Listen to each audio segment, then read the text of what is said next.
What I expected going to NASDAD, I don't think anybody really knew what we were getting ourselves into.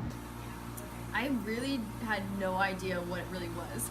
I had no idea if we were going to be in meetings all day, if we were going to be doing some kind of continuing education programs. I had really no idea what was in store for us. I was expecting a bigger crowd of a lot of dental professionals, not just the STA, but what I found instead, what we saw instead, was just a small community of really passionate dentists and dental professionals who just really want to help everybody out and want to help out each other and the rest of the world. And it just touched my heart. I think it's amazing. And we all decided to be something that would be really fun to go to, and we knew that it was going to be educational to our profession, and so we signed up, packed up our bags, and wanted to drive out there. And so we kind of went without really knowing what was going to happen, but that was kind of exciting. I was just going because I know that some professors of ours were really excited about it. Dr. Nick was really excited about us going. So I really had no idea what was going to happen. I was a little bit nervous. That was kind of my expectation about NASDAD. So I was actually very surprised. It was actually really, I was happy to be surprised and kind of proven wrong a little bit, thinking that it was going to be more of like another classroom setting, but it wasn't. Are there any benefits of going to NASDAD? Yes, of course. You get to meet all these people and connect with all these individuals in your field, make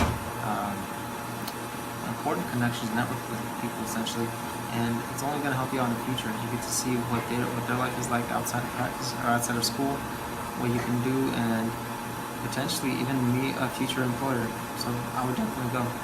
We figured out that what NASDAD actually is it's a group of members that came together, and what they do is support people going on mission trips. They support anything related with the dental field and reaching outward to those in need, and especially students. I think getting to know dentists, people in your own field, people that are passionate about what you're passionate about. They're passionate about missions. They want to know more about you, how they can help you as a student even more. You can see how much they love what they do, and they don't ever want to stop. The most fun part about it, I would say, was definitely the road trip. 14 hours there, 14 hours back with amazing people. You know what, actually event-wise, the coolest thing for me was when we're at Sabbath school, and they were asking for offering.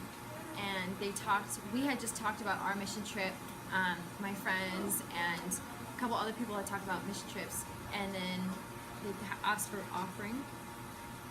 And they talked about how this offering was going to go towards, missionaries, student missionaries. And, everyone collected their offering, and I just thought, another Sabbath school, like, okay. And then they counted it, and they announced how much it was. And it was a lot of money for just a small room of people. And that just blew me away, because it showed me really how I got to be able to go to my mission trip, and how many other mission trips, how that was the behind the scenes of really who really helped me get to go to those mission trips. And that really touched me. It touched my heart, and that was a really cool experience. But fun-wise was definitely meeting everybody, seeing how goofy a lot of these dentists are, and being with my friends and making new friends. See these people have such big hearts, and they want to help out so much, and I think it was also a great opportunity for us to maybe want to become a part of this in our future once we become dental professionals.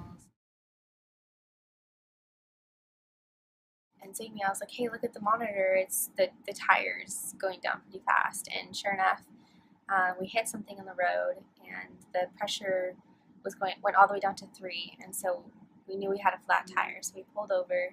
It's pitch black outside. We were in the boonies, basically out in the middle of nowhere, and we were going kind of sort of downhill, and it was really loud. All these cars were passing us, and So we looked out and saw, we could hear the tire air coming out, and it looked like we had hit some sort of, it looked like a gun shell, like a pellet or something.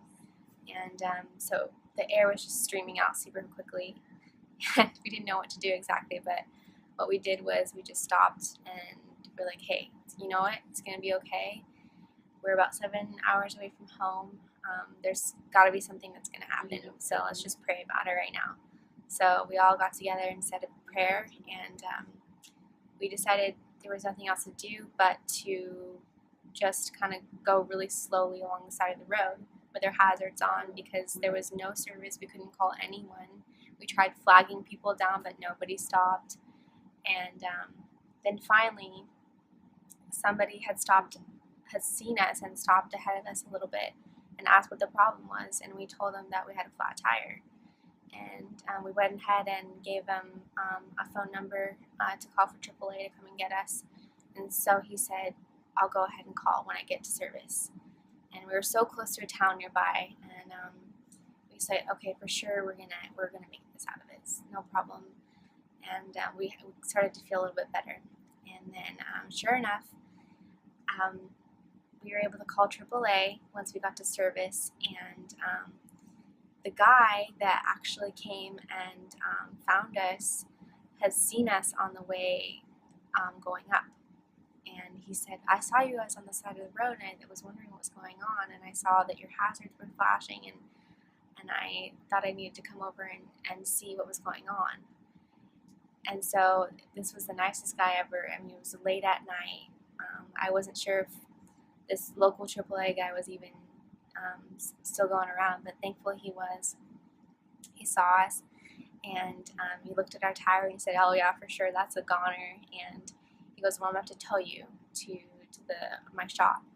So we got up on we were able to stay, me and Lem stayed in the car while he towed us up and watched everything, and then Signy went up with the guy, and we were able to drive to the nearest town, which was Selma. And he took us to his shop, and he was the sweetest guy. We weren't sure if we could find another tire that would work for our car, and thankfully he had one in the back, and he goes, I have one that might work for your car, and sure enough it did. So he got it all fixed up, got the new tire on, and we were able to go on our way. Long story short, we were able to get out of that whole mess, and we prayed about it, and we were able to stay over the night in Selma, and we got that reimbursed by the enterprise company, and all our gas was reimbursed. All the problems that we ran into was covered by the rental car company, and basically we had a free trip. It was so great. We learned a lot from it, I think, travel-wise and things like that, but any bump we ran into along the road was solved, and I think it just goes to show how much God watches over you, and when he sees that you have that faith in him, he's going to be right there making sure that you're okay. And we were just 3 kids out on the road, and we had school the next day and everything, and he knew our situation and our circumstances, and he was there to get us out of it. So I think that's just so awesome, and I wouldn't have chosen anybody else to do that whole adventure with. It was awesome, and I thank God for the experiences that he gives me.